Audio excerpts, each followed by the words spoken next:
আসসালামু আলাইকুম বন্ধুরা, আপনারা সবাই কেমন আছেন? আশা করি সবাই ভালো আছেন। বন্ধুরা, আজকে আপনাদের মাঝে আমি শেয়ার করব আমি তেলের পিঠা দিয়ে কী রেসিপি তৈরি করি, আর সেটাই হচ্ছে আজকে মেন বিষয়।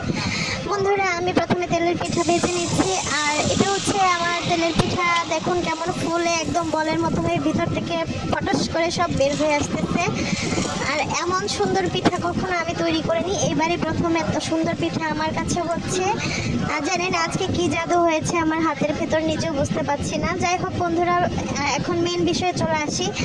মেন বিষয়টা হচ্ছে আমি এই তেলের পিঠাগুলোকে আজকে দুধের ভিতরে ভিজিয়ে রাখবো রাত্রেবেলা।